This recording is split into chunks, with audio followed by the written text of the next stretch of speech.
It looks like a minute early from our scheduled for the live feed, so I'm excited about that. My name is Don Costa. I am your host as usual. Today, I got a wonderful guest. Before I introduce her, I want to make sure I handle the business. So if you are getting value from this show, please, please, please do me a favor. Make sure that you are sharing it on the platforms that you're watching it, that you're liking it and reviewing it. If you're listening on iTunes or Google or that kind of thing, comments go a long way when it helps our show to get our shows ranked, to help us rank. So make sure you're commenting either on these posts or on iTunes or Stitcher, wherever you listen. And of course, I got to plug the BeinThisRoom.com webpage for the mastermind community. If you're looking to be part of something where people are going the same direction you are, where we're going to build each other into the beast that we deserve to be, go to BeinThisRoom.com and check it out. Apply if you feel like it's something that's a fit for you. And that is the business. So I have Elizabeth with me today. Elizabeth, how are you doing?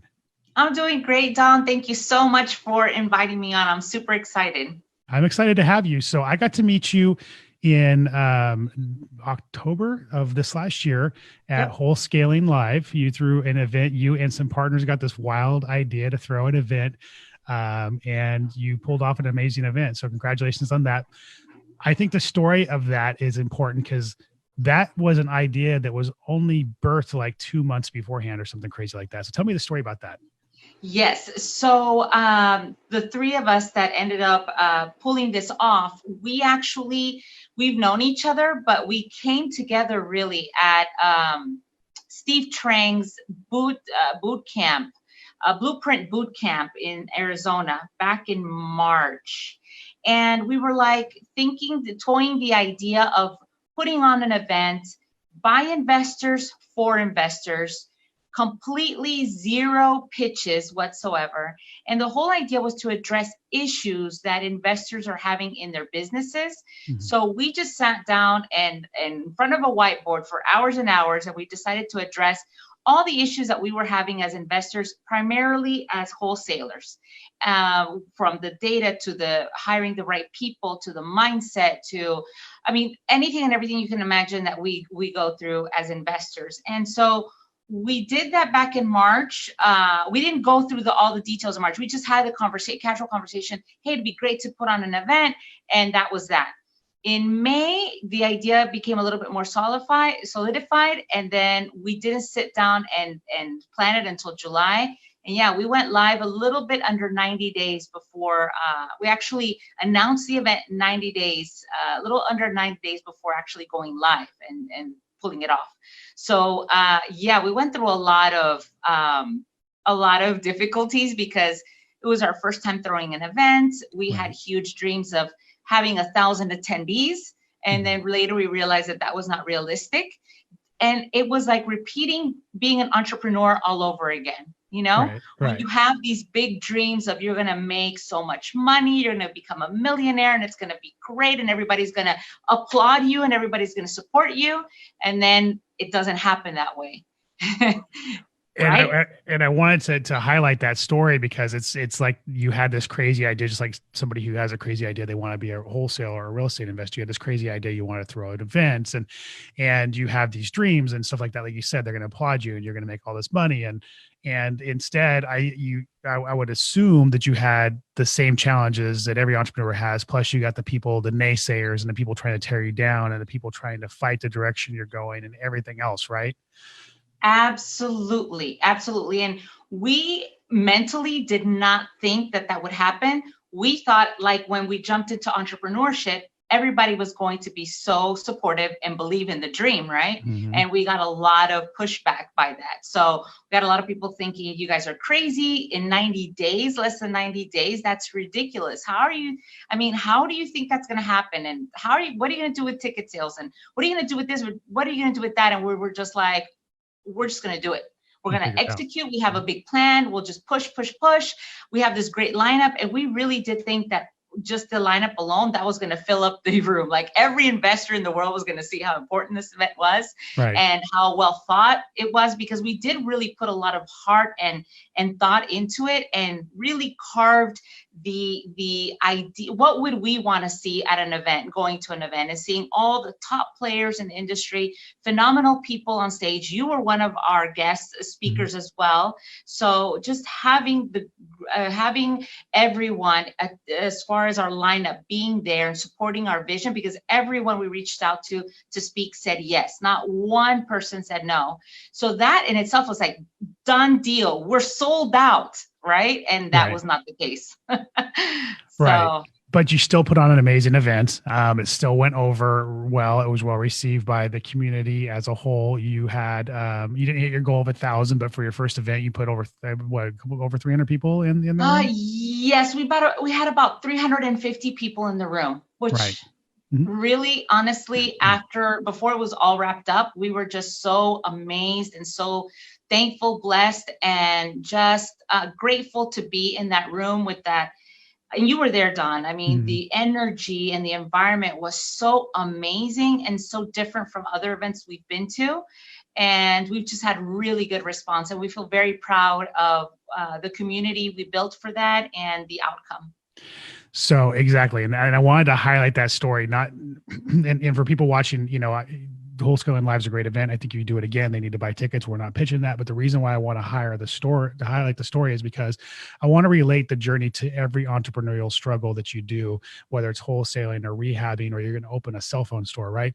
You have big dreams, you take massive imperfect action, and you have this huge goal, and you got to, I'm going to use, walk through sludge, because that's my talk track this week. You walk through sludge where you're doing a whole lot more work than the progress you're making. And you get to that other side, and you may not have achieved the goal you wanted, but you did something amazing that you can be proud of. And that's what I want people to really pay attention to. You may get into this business and want to get to the end result of being a millionaire in your first year. And maybe your first year, you only make 100 grand, but it's still something to be proud of. So I want to highlight, because what you did was a great example of that, and a great example of somebody that is, intelligent and strong and working hard and making things happen. And so definitely somebody that should be looked up to in this business. Thank you so much, Don. I really appreciate that. And I'll say this again, just like in my business, this event was put on by a team. Yes, a few of us got together and put the vision together, and we believed in the magic that we envisioned, right? But it could not have been possible without the tremendous support that we received from our team. We got a couple of people from Dallas and from Houston, put them together, and it's so incredible when we put them together in a room and we asked them if they wanted to be a part of something. We couldn't tell them what it was. We couldn't tell them what it was called. We couldn't tell them who was involved. They just said, yes, whatever it is that you guys are doing sounds like it's going to be something amazing, and we're all in. And I think that's key too, that when you're growing your operations, that the people that you put in line, whether they're your business partners or they're people on your staff, they need to be all in and truly share your core values, share the vision of the grand vision, because if someone's just halfway in, it's not going to work. I agree. I always say, when I talk about my team, it's like I liken it to being on a battlefield with bullets flying. I want the person that's, if I get shot in the legs, to throw me over their shoulder and carry me out, not leave me behind. And that's what's important to have on your team, is that person is going to throw you on the shoulder and over the shoulder and carry you out. And if you got that on your side, you're going to go a long way for sure. Yes. And you know what? I'll share something very interesting with you. A couple of nights before the event, we had a little huddle, just a couple of team members and the executive team that put the event on.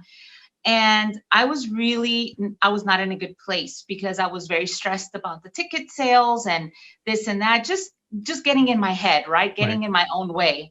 And something amazing happened where I'm usually the encourager of the team, and being pretty much almost the only woman like in the immediate team. I'm always like encouraging everyone, everything's great and it's going to be great, even though I didn't see greatness, but I believed it because I knew it was going to happen, right? And one of our volunteers, he said, you know what, my fear was, I've never shared this with anyone. They only know from that phone call, that Zoom call we had. And I told him, and I really broke down, and I was like, I feel I don't want to fail our speakers.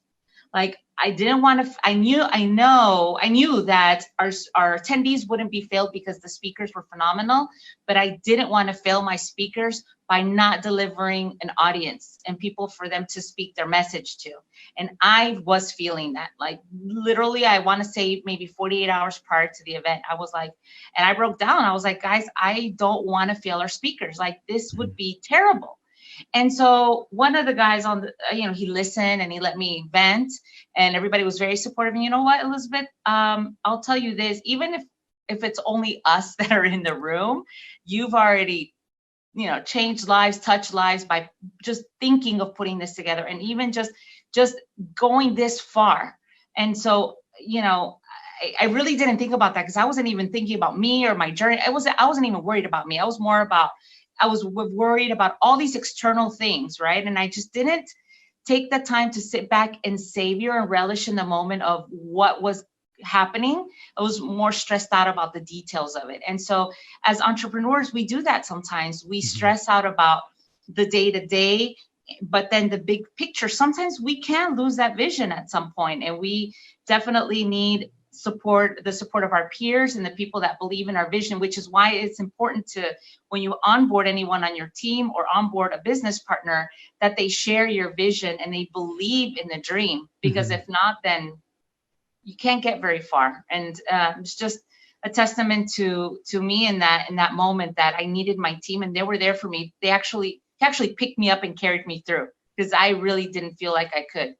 And we made it.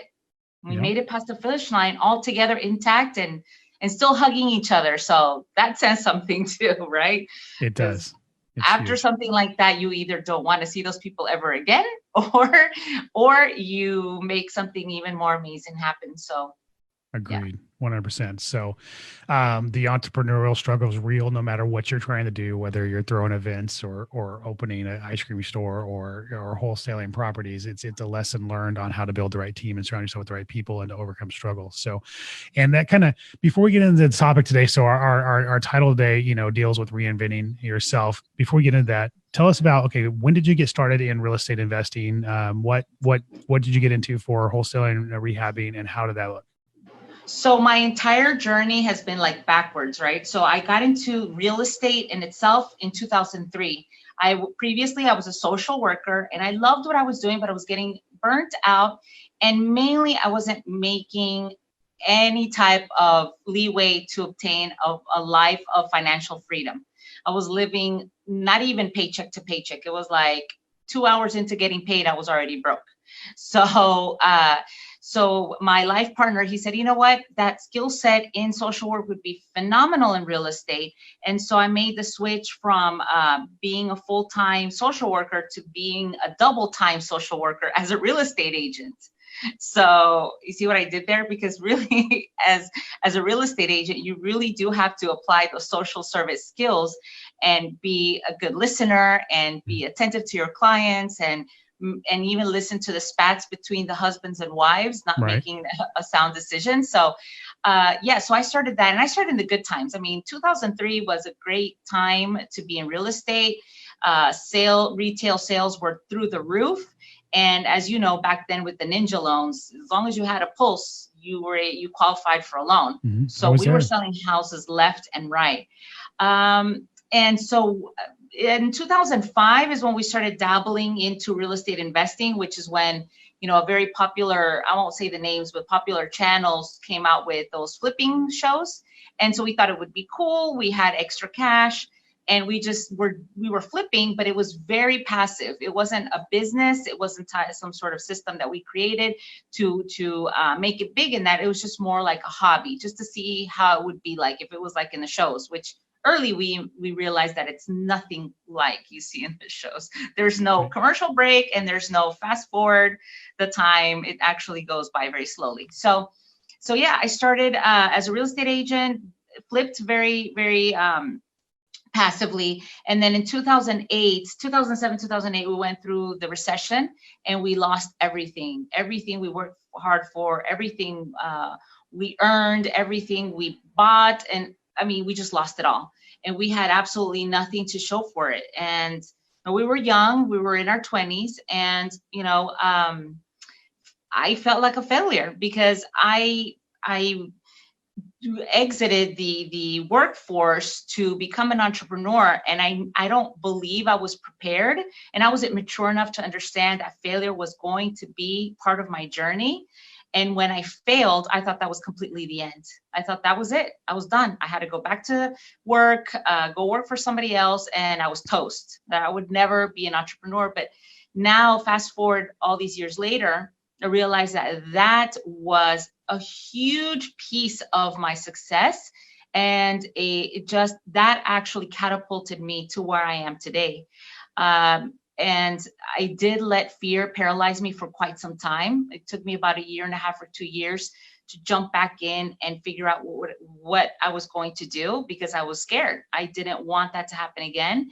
And I was feeling really, really low, and not in that mindset to, all right, let's get back on, let's jump back on. I was very, very scared. Once I worked through those emotions and that thought process of what's next, yeah, we just rolled up our sleeves and just started digging and decided that real estate investing would be the way. We had a lot of people in our community step up and guide us and help us and give us a hand as far as what we were going to do. And so we restarted. And that new chapter has been so beautiful, has been so amazing. Lots of ups and downs, but a lot more ups than downs. Your story aligns with mine pretty significantly. Then what year did you restart? 2010. 2000, yeah. So you restarted. I restarted in 2012, but that fear paralyzing you, like, and I think somebody that's brand new has analysis paralysis and they want to beat everything to death. It's different than the fear that paralyzes you when you've lost everything and you feel like you failed everything, right? And you feel like real estate's what did it to you. So getting back in is Right. scary. There's a naivety that you have when you first start, that you feel like you can conquer the world and you're willing to try everything and anything, which I don't think you and I have now, right? That we've been through what we've been through. Right. But I agree with you that I wouldn't have changed it for the world like that. If I could go back in time and undo, the only thing I would do differently from losing everything is I would have got back in the market sooner. That's the only thing that I would do differently, but I wouldn't have changed losing everything, because that really has made me better in so many ways now. So I agree with you 100% on that. Absolutely. Absolutely. When this all happened, I finally came to grips that we were losing it all because we held on. That's a big mistake that we made. Especially me, I was holding on to the past, to that past life of so-called success, but I just wasn't responsible. We were not looking over our finances carefully. We thought money would flow always and forever that way. And so coming to grips with the reality that I had to let go of things is when my partner and I grew closer together and we held on to each other tighter. Mm-hmm. And I recall going to my parents and telling them, look, I mean, we failed. Like, we're failures. We've done nothing for our lives. Like, we have nothing left to show for all the hard work. And my parents were like, you guys are young. Like, you guys are going to be able to come out of this. Okay. You're not in your 70s or 80s. You guys are in your 20s. You will get back on and you will find your way through. And I just remember feeling so overwhelmed with grief, right? How would that ever happen? And yeah, 2018, we actually had like a little celebration of, look how we've come, how far we've come in our journey, like how different life is now. And I look back at that and I will never forget it. I've overcome it and I'm at peace with that. And I accept that past, but I will never forget it, because that is what's created the Elizabeth that I am today. And just in me telling you, from becoming a social worker to where I am now in my career in real estate, I've already reinvented myself 3 or 4 times. So let's talk about that, because the title of the show, it alludes to reinventing yourself. What does that mean to you? Like, because I asked you, sometimes when I'm putting these shows together, I like have a title already, and sometimes I ask the guests. And on this one, I said, what do you feel like? What's a burning issue in you? And you said, did you want to talk about reinventing yourself? So, what does that mean to you, and why did you feel compelled to have that conversation? So I was compelled to I didn't even think about it. When you told me, I was like, well, because it's okay to start over. Mm-hmm. And I think that sometimes we do that to ourselves. We get so much into our heads that we hold on to something just for the sake of holding on, Right. just for the sake of that. I just got to see this through, got to see this finished through. And even if you're about to lose your family, lose everything, and sometimes it's okay to let it go and wipe the slate clean. And I cannot stress enough, as an entrepreneur, you have to be okay with wiping the slate clean sometimes, whether that means you got to nix everything in your business, your entire operations, and start over, whether that means that you have to reanalyze if your business model makes sense, if you have to change your marketing strategies. Even if you already have acquired the level of success that where you're satisfied, but you're looking for the next level, if you have to be okay with restarting and changing things around. Sometimes the reasons why we fail as leaders in our organization is because we don't have the ability to accept when things are over, whether it's the getting rid of an employee, or maybe no longer working with that business partner that we selected. Mm-hmm. So many things, right? Or your strategies of how to acquire business, they're not effective. You have to be able to sit down and be realistic with yourself and say, this isn't working. And what do I need to do? Do I need to stop this? Do I need to start that? And that's hard to do sometimes. With entrepreneurship is difficult. It's a lot of fun. It's amazing. It's great, but it's also difficult. And, it's more like I felt a lot of time for a long time. I felt like I was a lonely entrepreneur in this island far, far away, and I couldn't see a human being. I Right. felt so far. And I've had to make changes and wipe the slate clean with my organization, and even change my business model, because even last year, 2 years ago, we were heavily flipping. I mean, it was insane, to the point where we were doing 5-7 flips a month. We grew a construction company. Now, due to the whole recession issue, once we bounced back in and got into the game again, we became obsessed with having multiple streams of income, Right. because we didn't want, again, we were operating out of fear. We didn't want 2008 to happen to us all over again. So we became obsessed. So we're like, okay, so we were doing some wholesaling and acquiring a lot of flips. We started a construction company. We were doing all kinds of stuff. And so again, because the fear, right? We don't want to be left again. If one basket falls and we have all the eggs in that one, we're toast all over again. So with that being said, I want your listeners and our community to hear that if you're struggling right now, it's okay to put the brakes, Mm-hmm. assess, analyze, and it's okay. Just wipe the slate clean. What's the worst that can happen?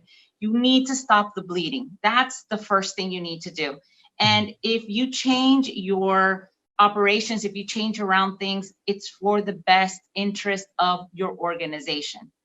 And I cannot stress that enough. I've tripped and failed so many times.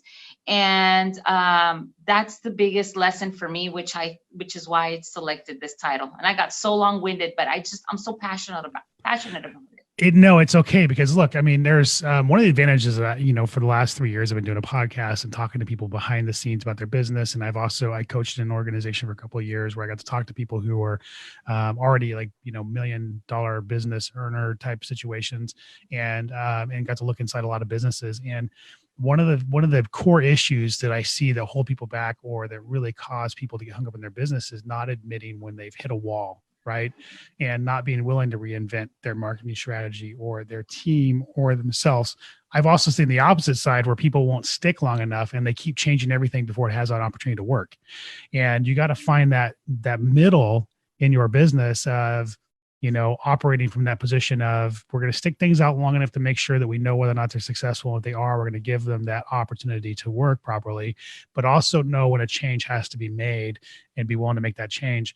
And Facebook, I think, Facebook and Instagram, and you're seeing Lamborghinis and Rolex watches and crazy things and successful people only post the highlight reel, and everybody's trying to keep up with the Joneses on that highlight reel. And they're not willing to admit that they just blew through all their money in the bank and they got maybe a month left, or their rent's not going to clear this month for their office because that marketing didn't work, and it's because they stuck to something too long, or they're trying to be like somebody else and not just being happy with what they already had. And so I think it's really important what you're saying.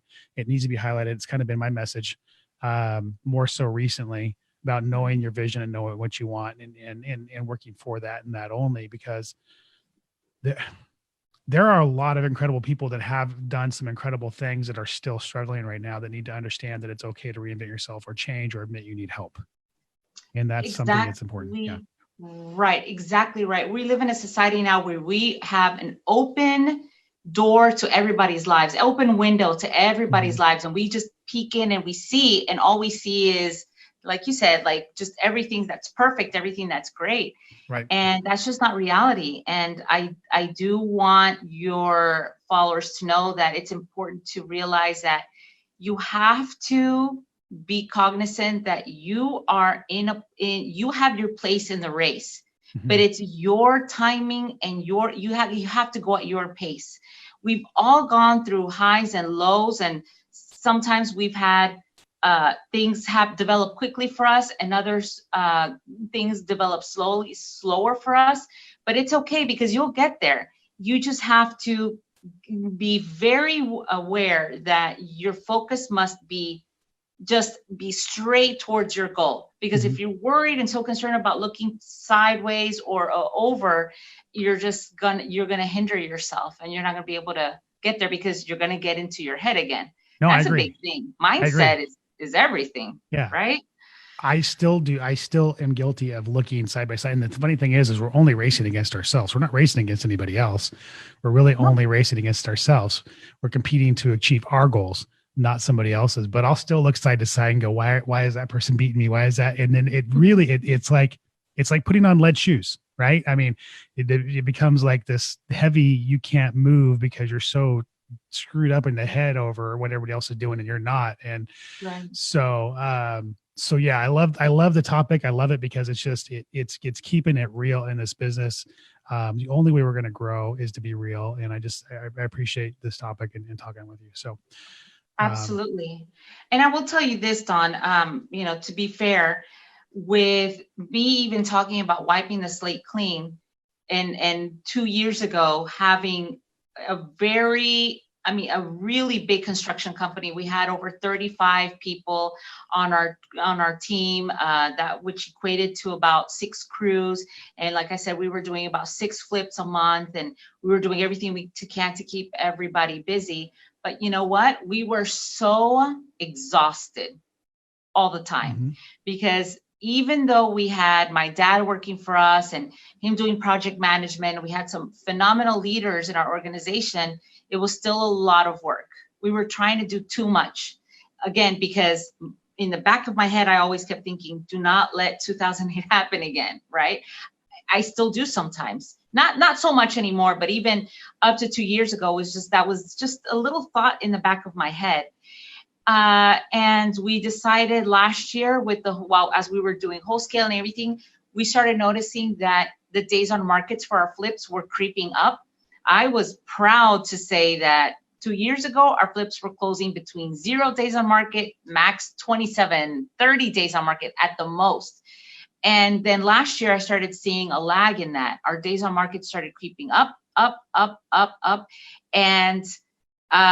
then the time that I was dedicating to wholesaling and everything, and it was like everything was perfect time. It was like the perfect storm. When we wrapped up Wholesaling Live, after going through something like that and all the planning and all the blood, sweat, and tears and all the work that and effort that goes into that and all the disagreements and then agreements that happen when you prepare something like that, we realized, you know what? We need to change things up, and we need to put into action what we have been preaching to our community, which is collaboration, community, connections. We gotta put that into action, even more so now. Mm-hmm. So slowly but surely, we've pretty much sold off all of our flips, and we decided to no longer flip heavily as we were before. So we changed our operations, and to take it another step ahead, we decided to join forces with other people in the industry, because we were trying to do too many things between two people. We were each wearing 5-6 different hats, and we were running ourselves thin, and we were not excelling at anything. We were failing at many things. Our data wasn't the top notch where it should be. Our marketing efforts were somewhat halfway okay. Our acquisitions, we kept getting, we would bring some amazing rock stars, and then 2-3 months later, they were gone because they thought that it was so easy that they could just do it on their own. They never really understood everything that goes into all the pieces you have to put together before hitting marketing. So we were just having turnover rate was so high with acquisitions, and it was a mess, Don. It was a hot mess. So now fast forward to present day, February the 26th, we're not flipping anything right now. We're just finalizing, I think, the last 2 properties that we had left. And we are mainly focusing on wholesaling and creative financing, but it's no longer 2 people trying to wear 5 different hats. Right. Now we have 1 person in each department focusing on that one thing that they're great at. If they're the data expert, that's all they're doing is data. If they're the acquisitions expert, that's all they're doing is acquisitions. They're the marketing expert, that's all they're doing. And that has been the healthiest decision we could have ever made. And going back to the reinventing, just because you decide to become an entrepreneur doesn't mean you don't need other leaders in your organization to help you get across the finish line. Right. I agree 100%. You need all the help you can get when it comes to being an entrepreneur and running a good business. So very cool. Very cool. Thanks for being open and sharing that. You know, we transitioned into wholesaling in 2018 from being a rehabber. I've been a rehabber my entire career as a real estate investor. And we still did heavy rehabs in 2019, and we did like 60 something wholesales. And then 2020, we're starting to flip flop, where we're starting to do even more wholesales than we are rehabs. So it's interesting, you know, to see that transition. And I think part of it is the reputation you develop yourself, right? Develop for yourself. And some of us don't want to change that reputation. You know, I'm the rehabber, you know, I'm still a rehabber, but I'm going to capitalize on all the leads I can. So, you know, we're becoming a wholesaling beast too. And to the point where our wholesales may outperform our rehabs this year. And that's okay. You know, it's okay to do that. It's okay to change to what's better for you in your organization and your life. So, you know, most definitely. So what's working for you guys right now, marketing wise? I want to hit that because everybody always wants to know that. And I want to make sure I get every guest to answer that. You know, I had a few people here. Ryan Harper says hello. Hey, Ryan. He says he's currently reinventing himself as well. Dustin says hello. Let's see. We got Michael on here saying we made a good point. So very, very cool there. So marketing and stuff like that you're using in your business, I'm sure that's obviously being reinvented and evolved over the last few years. What have you found being successful for you today? So today, currently, our efforts are focused on cold calling and heavy SMS.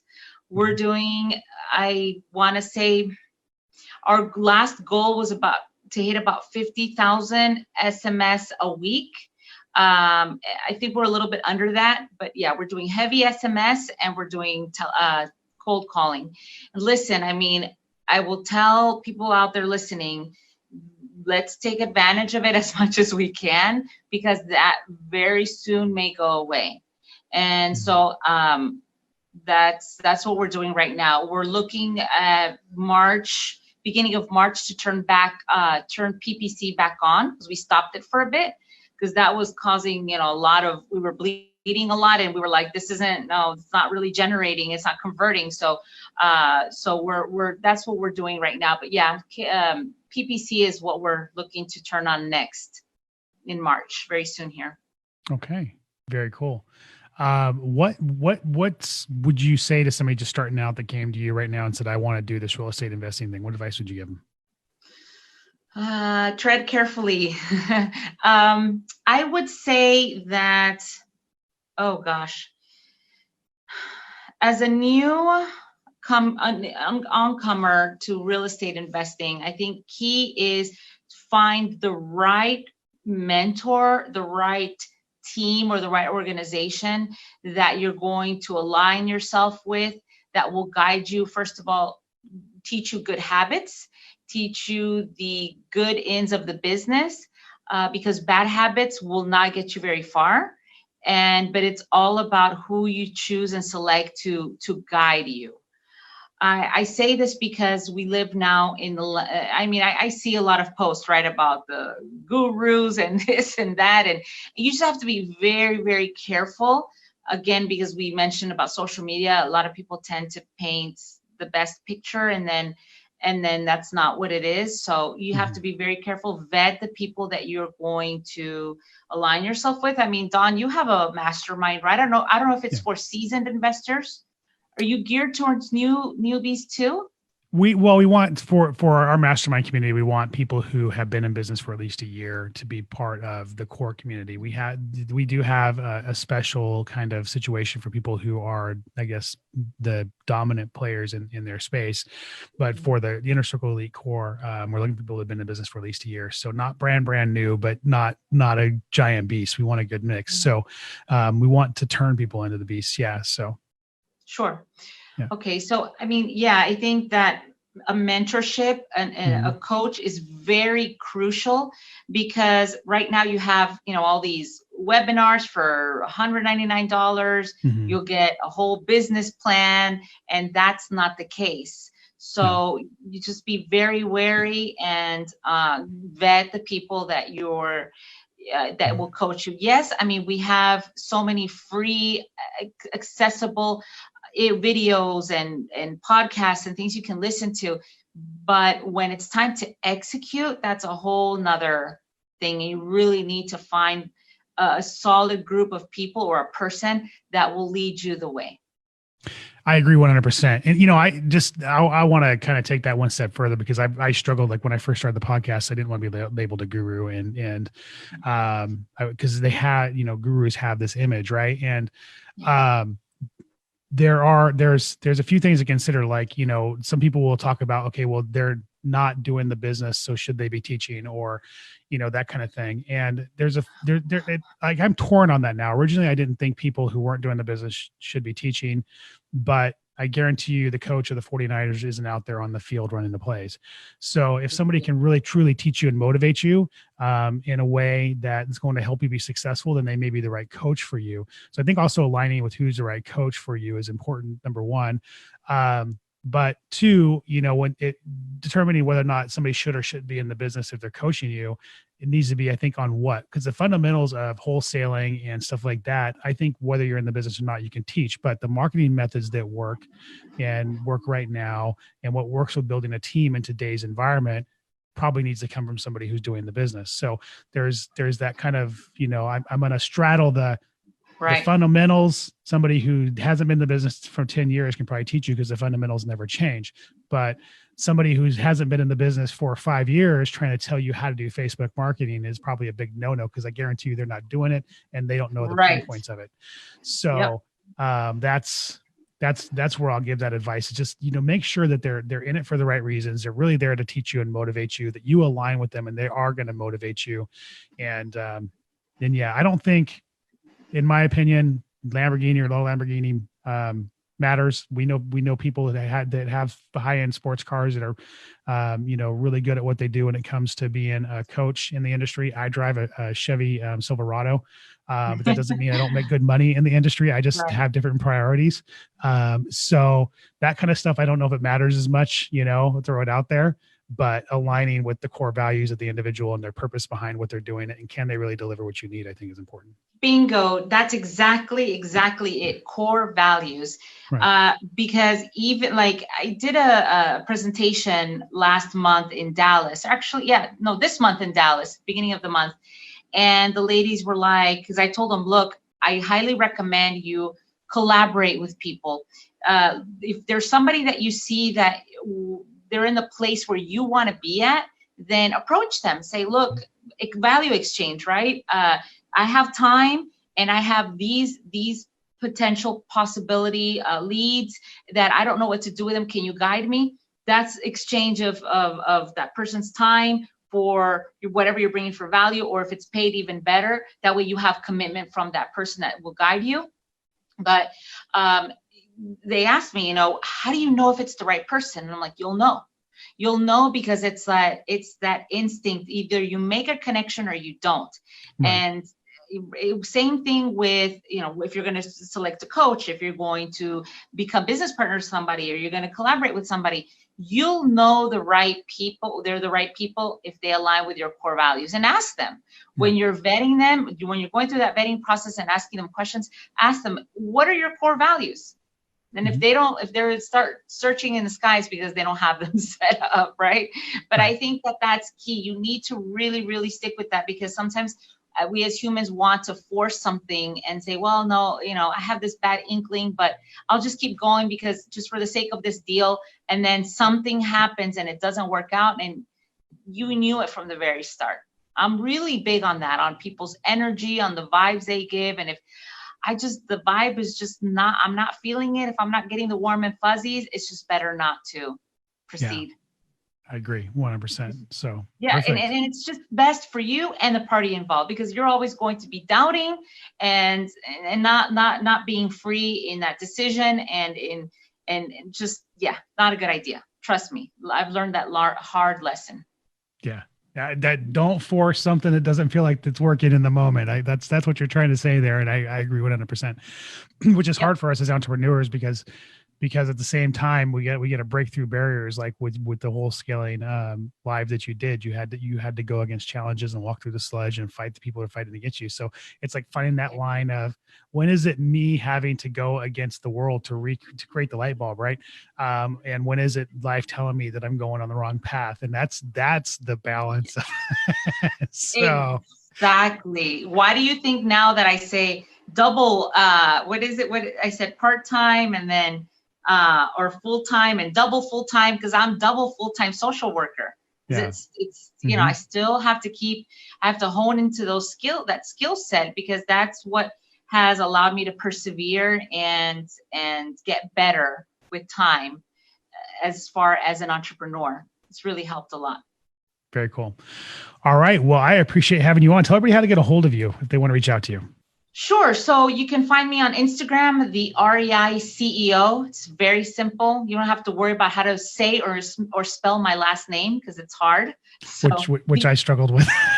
Yes, you and almost everyone in the community. So it's okay. The REI CEO. You can find me there. You can also find me on Facebook, Elizabeth Navarrete. But it's better to connect with me on Instagram, actually. Very cool. All right. Well, if you got value from the show, make sure you're sharing it out there. The best place to share it from is the Flip Talk Podcast with Don Costa page. If you're listening in the group right now, we're broadcasting there as well. It is a private group, so we'll not share from there. If you're listening on iTunes, Stitcher, Google Play, anywhere else, make sure that you are rating and reviewing this. The reviews help me grow this show. Look, I have a really good friend that has a mission of making 100 millionaires. I just want to impact one life every time I speak. And if I can do that, then that is going to help me achieve my goal. And then of course it gives me the excitement to help him achieve his goal. Right. So it's perfect. It's a perfect unity. So, so if you can help me do that, if you can help me get this message out so I can make that goal happen, I greatly appreciate it. Make sure you follow me on Instagram as well at The Real Don Costa. And yeah, beinthisroom.com if you want to be part of a mastermind community. It's not a hard sell if you notice when I'm throwing it up here. I want people who want to be in the room. So if you want to be in the room with people who are going the same direction as you, wanting to change their life and be better at what they do and build a better business, and go to beinthisroom.com and check it out. Elizabeth, thank you for being with me today. I really appreciate it. Thank you so much. And one thing for your viewers, remember, today can be your decision. It's either day one or one day. You decide. Don't be afraid to ask for help, because a lot of us have struggled and been at where you're at, and we want to save our prior selves, the self that where you're at right now. Love it. Love it. Love it. Thank you. Thank you.